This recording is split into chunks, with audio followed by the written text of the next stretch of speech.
As dawn broke, Ethan Carter parked his battered old pickup truck in the farthest corner of the parking lot at Crestwood Academy, an esteemed private school nestled amidst the serene hills of Vermont. He always chose this spot, as if trying to hide the peeling paint and dented bed that bore witness to years of hard work.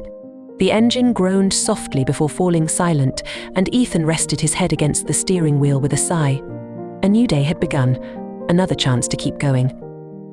Ethan grabbed his trusty toolbox from the passenger seat, gently patting the dashboard as though encouraging the truck to hold on for yet another day, and stepped outside.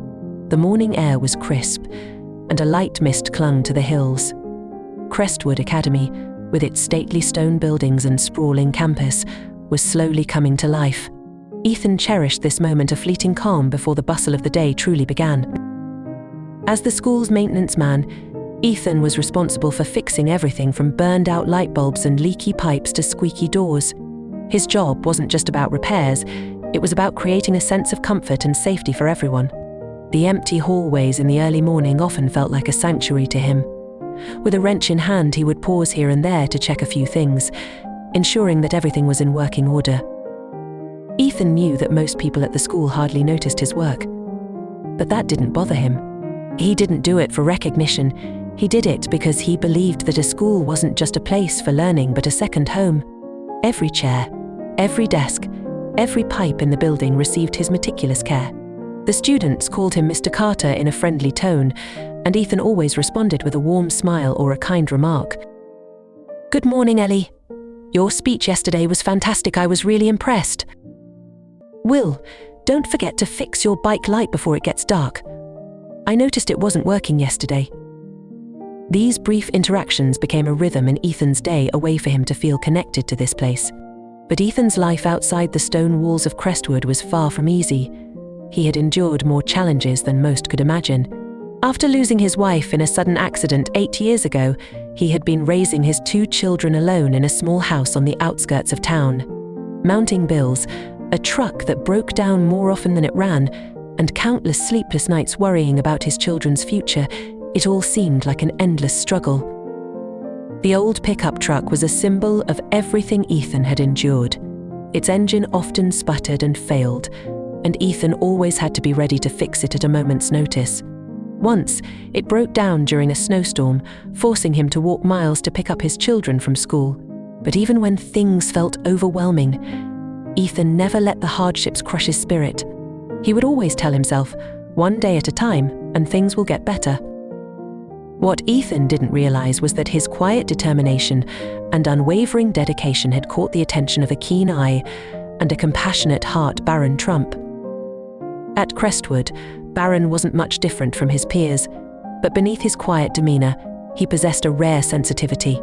Barron noticed the small details that others often overlook: the way Mr. Carter was always there before anyone else, the way he fixed small issues like a broken locker door without being asked, and how he always took a moment to connect with students. One afternoon, as Barron waited for his ride after school, he spotted Mr. Carter bent over his old pickup truck, tools scattered on the ground and grease staining his hands. Ethan held a large wrench, sweat dripping down his face under the sun's glare as he patiently worked on the engine. Other students walked by without a second glance, but Barron stood still, watching quietly. He realized there was a story behind Mr. Carter's kind smile, a story he wanted to uncover. When the truck's engine finally roared to life, Barron watched Ethan Carter wipe the sweat off his brow with an old rag, muttering something under his breath before climbing into the driver's seat. That image lingered in Barron's mind. The more he thought about it, the more questions filled his head. Why did Mr. Carter have to drive such an old, unreliable truck? How did he manage to show up every day with a warm smile and boundless energy, despite challenges that no one seemed to notice? One afternoon, Barron mustered the courage to strike up a conversation. He found Ethan fixing a wobbly chair in the teacher's lounge, tucked away in a quiet corner where few people passed by. "Hi, Mr. Carter," Barron said hesitantly. "Do you need any help?" Ethan looked up, surprised, but then offered a kind smile. "Oh, hey, Barron. No, I think I've got it, but thanks for asking." Barron didn't leave right away. He stood nearby, watching Ethan finish the repair. After a moment of silence, curiosity got the better of him. "You fix everything in this school. Don't you ever get tired?" Ethan chuckled, a deep, weary laugh tinged with resilience. "Of course I do. But if I don't do it, who will?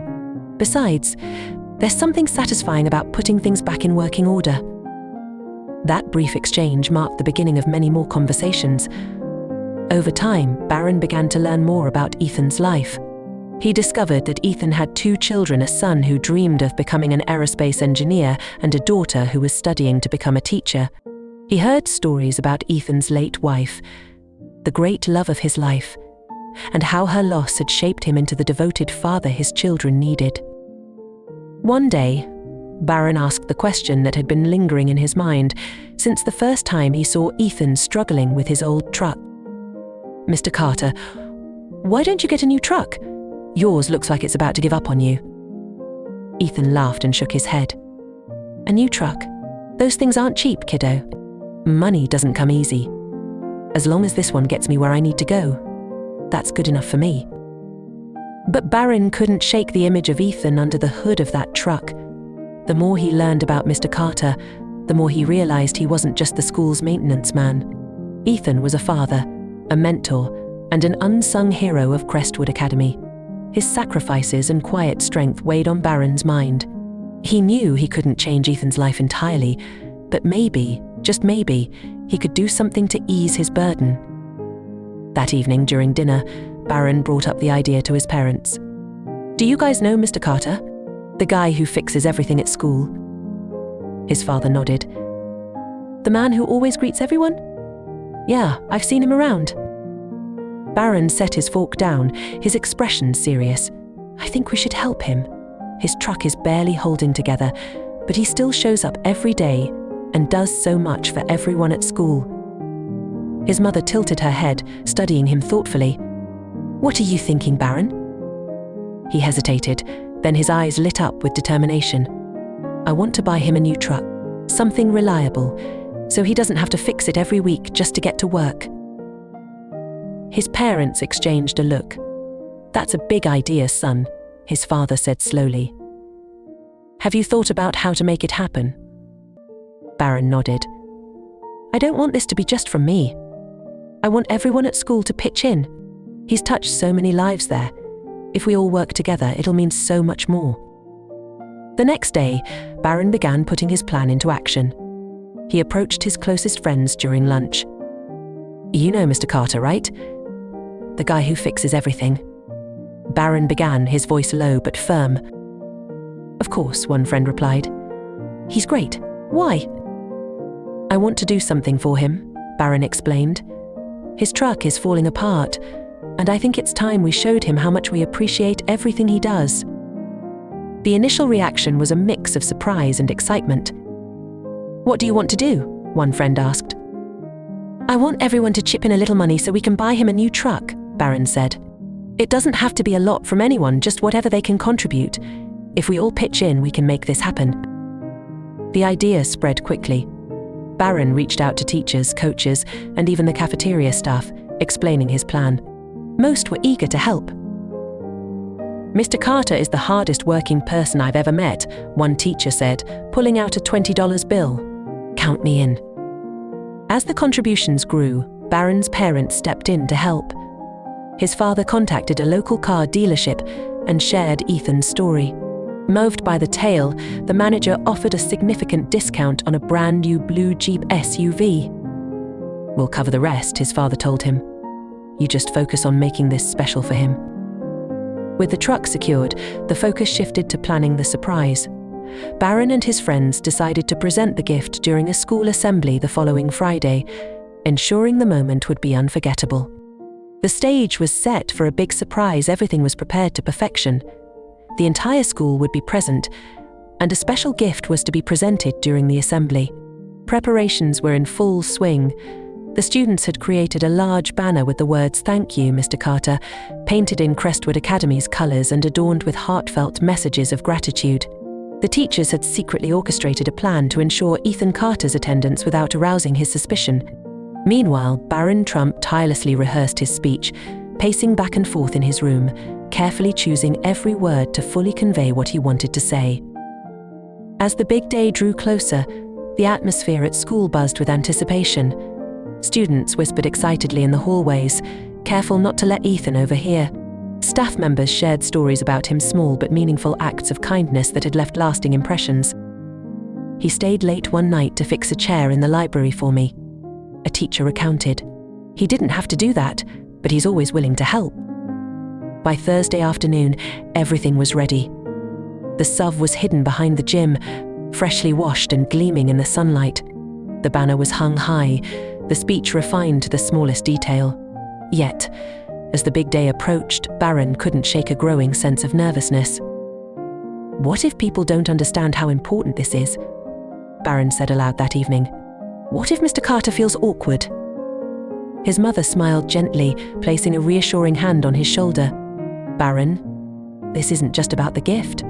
This is about letting him know how much he's appreciated. And that's something no one could misunderstand." Friday morning arrived, bringing an air of excitement that filled Crestwood Academy. Students filed into the auditorium, their hushed conversations brimming with anticipation. Behind the stage, Barron clutched his note cards tightly, taking deep breaths to steady himself. From where he stood, he could see Mr. Carter seated quietly in the back row, looking as unassuming as ever, modest, reserved and completely unaware of what was about to unfold. That sight gave Barron the courage he needed. This wasn't just about the SUV, it was about honoring someone who had quietly given so much to everyone. As the curtains drew back, the auditorium fell silent. Barron's heart pounded in his chest. Would Mr. Carter truly understand the significance of what was happening? To Ethan Carter, that Friday morning felt like any other day. He parked his battered pickup truck in its usual spot, at the farthest corner of the Crestwood parking lot. The engine groaned its familiar protest before sputtering to a stop. Ethan lingered for a moment, taking a deep breath to steel himself for another long day of fixing lights, checking pipes, and tightening door hinges. Though the work was taxing, it brought him a sense of order and stability, as if each repair helped balance the chaos of life outside the school walls. By mid-morning, as Ethan was mending a door hinge in one of the hallways, the principal's voice crackled through the intercom. "Attention, students and staff, please join us in the auditorium for a special assembly. We hope to see everyone there." Ethan assumed it was another routine awards ceremony.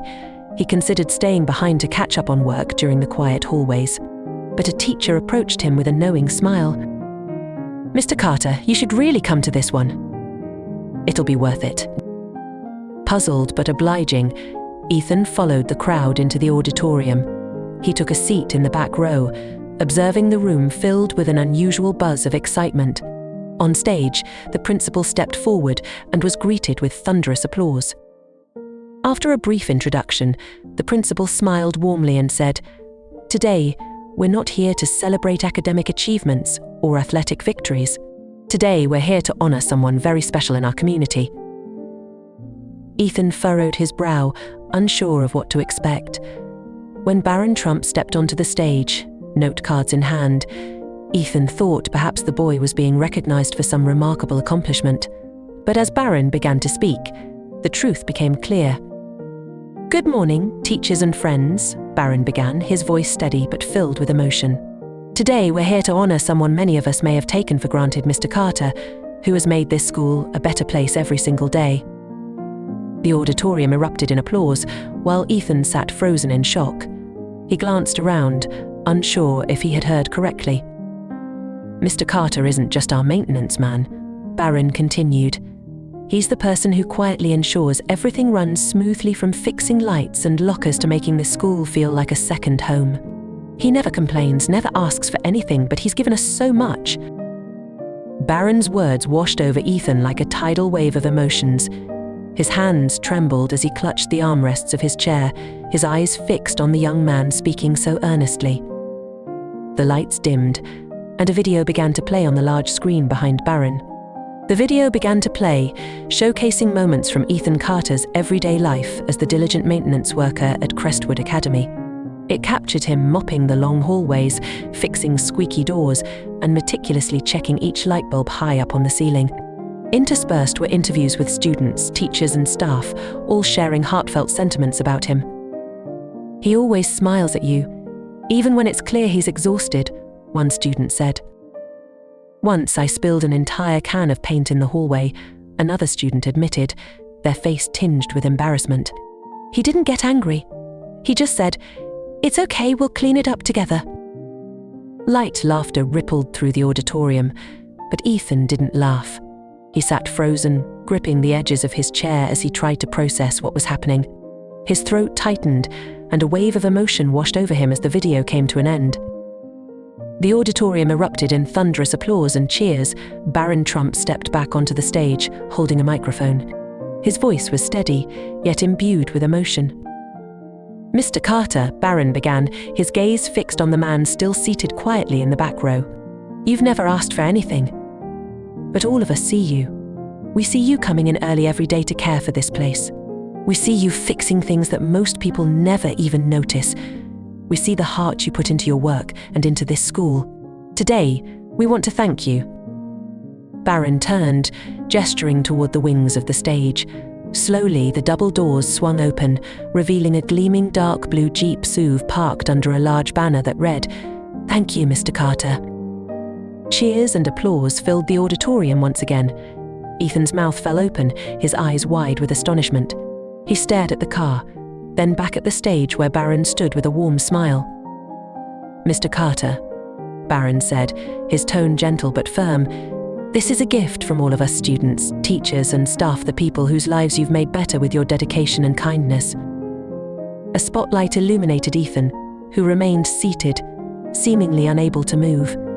A nearby teacher gently touched his shoulder, encouraging him to stand, trembling. Ethan rose and began walking slowly toward the stage. The applause didn't stop, growing louder as he approached the car and the familiar faces in the crowd. When he reached the stage, Barron handed him the keys. Ethan's hands shook as he accepted them, his eyes brimming with emotion. He looked at Barron, then at the crowd, scanning the sea of faces, each one beaming with gratitude and admiration. I don't know what to say," Ethan stammered, his voice choked with emotion. "I was just doing my job. You didn't have to do this." But the cheers and applause didn't waver. Ethan blinked, tears spilling down his cheeks as the enormity of the moment sank in. He stepped closer to the car, running his hand along its shiny surface. The polished paint glimmered under the stage lights, a stark contrast to the battered pickup truck he had driven to work that morning. Turning back to face the audience, Ethan's voice was shaky but filled with sincerity. "I've always believed that kindness is something you do without expecting recognition," he began. "I've never done this job for attention. I just wanted to do my part so everyone could have a better place." He paused, taking a deep breath as he tried to compose himself. "But today you've shown me that what I do isn't invisible. You've reminded me that no matter how hard life gets, kindness always has a place." He stopped again, his tear-filled eyes scanning the crowd. "Thank you. From the bottom of my heart, I will never forget this day." The principal stepped forward, placing a hand on Ethan's shoulder with a proud smile. "Mr. Carter, you don't just fix things around this school. You've mended weary hearts, lifted tough days, and built connections that most of us can't even see. We are so lucky to have you." Another round of applause erupted, even louder than before. Ethan turned to Barron, his voice trembling but filled with gratitude. "You're a remarkable young man, Barron," he said. "You saw me, and that means more than anything else." He pulled Barron into a tight hug, and the auditorium once again filled with cheers and applause. The students stood on their chairs, cheering and clapping, while the teachers quietly wiped away tears. Ethan Carter looked around the auditorium, his heart so full of gratitude that it was almost impossible to believe. For years, he had quietly gone about his work, thinking his efforts were just a small part of the school's daily operations. But today, standing on that stage, he realized that his presence meant more than he had ever imagined. As the ceremony wound down, students began to file onto the stage one by one to shake his hand, hug him, or simply say thank you. Ethan's son and daughter, invited as part of the surprise, also stepped onto the stage. Their faces shone with pride, their eyes glimmering with gratitude for a father who had sacrificed everything for their family. "You deserve this, Dad," his son said, wrapping him in a tight hug. Later, as the crowd started to disperse, Ethan climbed into the dark blue Jeep SUV. His hands trembled as they ran over the steering wheel. He had never imagined sitting in a vehicle that didn't groan, rattle, or make him worry with every ignition. His daughter, sitting in the passenger seat, grinned as she explored the modern features. "This car is amazing, Dad," she exclaimed, her finger pointing at the digital display on the dashboard. "It feels like something a celebrity would drive." Ethan smiled, a mix of deep relief and profound happiness lighting up his face. The weight of years of hardship seemed to dissolve, replaced by a rare sense of peace. "It is," he said softly, his gaze fixed ahead. "And it's all thanks to them."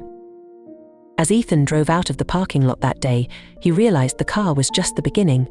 The real gift was the reminder that his kindness and sacrifices had not gone unnoticed. It was proof that every small action mattered, and even without seeking recognition, kindness always left an imprint. Before leaving the school, a line of people still waited patiently to thank him. Some shook his hand, others gave him quick hugs, and a few simply said, "Thank you, Mr. Carter." Among them was a shy girl, a younger student, who hesitated before approaching him. In her hands, she held a folded piece of paper. "Mr. Carter," she said quietly, her voice wavering, "I just wanted to give you this."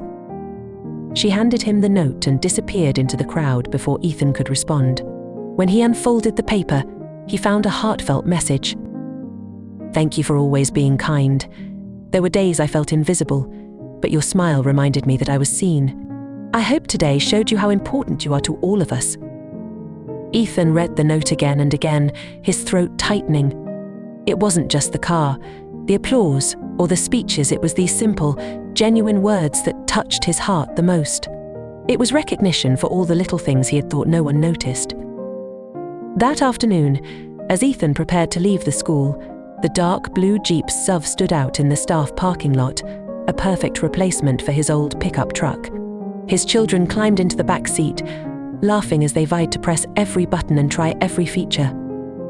"It even smells new, Dad," his daughter exclaimed, running her hand over the leather seats. Ethan paused for a moment before getting into the car, his eyes drifting to the school that had been his second home for so many years. The memories of that morning came flooding back, Barron's words, the thunderous applause, and the admiring faces of everyone there. For the first time in years, he felt a deep sense of ease. On the drive home, the Jeep ran smoothly, free of the groans and rattles he had grown so used to. His son leaned forward from the back seat, a bright smile lighting up his face. "Dad, this car is incredible," his son said. "But the best part of today was seeing how much everyone loves you. I mean, they really love you." Ethan glanced at his son in the rearview mirror, his heart swelling with emotion. "It's not about being loved, son," he said gently. "It's about doing the right thing, even when no one's watching. And sometimes, when you least expect it, people will let you know they were paying attention all along." That evening, after the excitement had settled, Ethan sat alone at the kitchen table, his eyes gazing out the window. The Jeep SUV rested quietly in the driveway, its sleek frame gleaming under the moonlight. His children's laughter carried from the living room as they chatted about their weekend plans, their voices filling the house with warmth. Ethan smiled, his heart filled with hope. He thought about the note from the young student, tucked safely in his pocket, and Barron's words from earlier. This wasn't just about the car, it was about what it represented: gratitude, connection, and the strength of community. "Kindness always leaves a mark," Ethan murmured to himself, his eyes steady with resolve. "We never know how far it might spread." In the days that followed, the story of Ethan Carter's tribute spread throughout Crestwood Academy and the surrounding community. The video of the ceremony, shared by students on social media, garnered thousands of views and comments. People from all over left messages of encouragement and shared their own stories about the unsung heroes in their lives, people like Ethan, who quietly made a difference in the lives of others. Ethan hadn't expected this kind of attention, but he was grateful that his story could inspire others. Deep down, he hoped that the small acts he had performed, smiles, words of encouragement, simple repairs, might encourage others to spread kindness too. One weekend morning, as Ethan worked on fixing his front door, he heard the doorbell ring. Opening it, he found Barron Trump standing there, holding a paper bag. "Hi, Mr. Carter," Barron said, offering a shy smile. "I hope I'm not bothering you, but I wanted to give you something." Ethan invited him in, and the two sat down at the kitchen table. Barron handed over the paper bag, which contained a large photo frame. Inside was a photograph of the moment Ethan received the keys to the Jeep on stage. Beneath the image was a handwritten inscription: "Thank you for everything. You've taught us that kindness has the power to change the world." Ethan stared at the photo, speechless. "Barron," he said, his voice trembling, "you're not just a kind young man. You have a bigger heart than most adults I've ever met." Barron smiled softly. "I just wanted to do the right thing, Mr. Carter. Like you always do." The two stayed at the table a while longer, talking about everything that had happened. Barron shared the idea behind the tribute, how he had rallied everyone together, and even his nerves leading up to the ceremony. Ethan listened, struck by the maturity and leadership in this young student. "Mr. Carter, I hope I made you proud," Barron said as he prepared to leave. "You didn't just make me proud, Barron," Ethan replied, gripping the boy's hand firmly. "You made the entire school proud. And most of all, you reminded me that no matter how tough life gets, there are always people who care." In the days that followed, Ethan's life returned to its usual rhythm. He continued his work at Crestwood Academy, but now with the reassurance that his efforts were not in vain. Smiles from students, nods from colleagues, and the newfound respect from everyone around him made each day feel lighter. The dark blue Jeep SUV became a symbol of hope in his life. Every time he sat behind the wheel, he was reminded of that extraordinary day and the strength of the community that had come together for him. His daughter often rode in the passenger seat, sharing her dreams, while his son spoke of his plans for college. Both were deeply inspired by their father's resilience and kindness. One evening, as the family gathered around the dinner table, his son said, "Dad, I want to be like you. Someone who doesn't have to say much but still leaves a lasting impact." Ethan smiled, pride shining in his eyes. "Son, just do the right thing whether anyone's watching or not. That's how you make a difference." The story of Ethan Carter didn't stay within the walls of Crestwood Academy. It spread beyond, serving as a reminder of the power of gratitude and the importance of honoring those who are often overlooked. Ethan understood that not everyone would receive a tribute like his, but he also believed that everyone deserved to be acknowledged for what they contributed to making the world a better place. In the end, his life became a testament to one profound lesson. Kindness always leaves a mark, and sometimes all it takes is one person paying attention to change the world. If this story has touched your heart, we'd love for you to share its message by liking and sharing it with your friends. Helping us reach our first milestone of 1,000 subscribers, which means the world to us and allows us to create more meaningful stories for you. Don't forget to share your thoughts about the story and let us know which city you're watching from. Thank you for your support, and we'll see you in our next story.